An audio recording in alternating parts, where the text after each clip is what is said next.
Now let's connect all the components to each other and to the motherboard. This is the DVD-ROM drive. Here is the connection for the audio cable. Here are the jumpers for configuring the drive. Make sure you have set these to the slave setting as we described in Chapter 9. Next is the IDE interface connector. And this is the connector for the power cable. Here we have the audio cable that will connect here and then attach to the sound card. This is the ribbon cable that will plug into the IDE interface connector.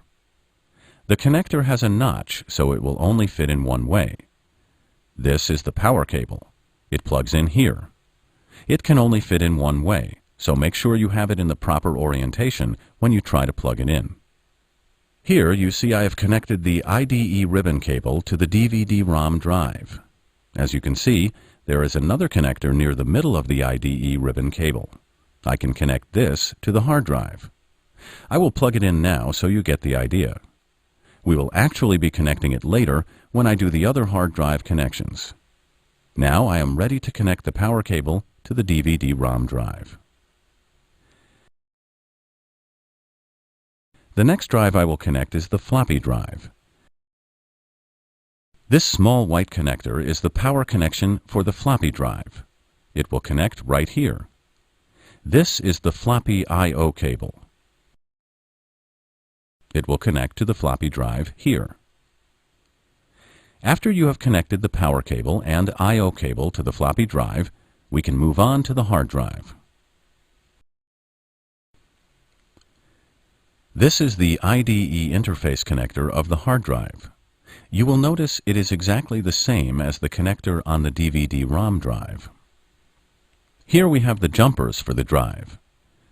Make sure you have set these to the master setting as we described in Chapter 8. After you have connected the ribbon cable and the power cable to your hard drive, we can look at our work. Here we have the connections of the DVD-ROM drive, the audio cable, the IDE ribbon cable, and the power cable. The floppy drive I/O cable, the floppy drive power cable, the hard drive IDE ribbon cable, and finally the hard drive power cable. Now we can begin connecting the drives to the motherboard. First, we can connect the cable coming from the floppy drive to the floppy drive interface connector. This connector will be labeled on your motherboard. Next, we will connect the IDE ribbon cable that is attached to the hard drive and DVD-ROM drive.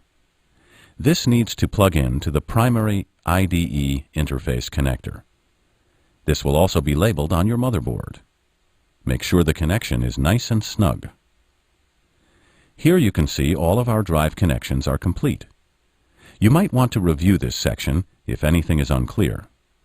Also, if you are having problems identifying any of the connectors, you should consult your motherboard manual for a diagram of your specific board. Now we can connect the power connector to the motherboard.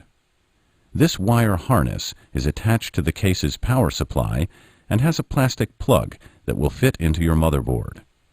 The plug will only fit in one way, so make sure you have the correct orientation. Now we are almost done.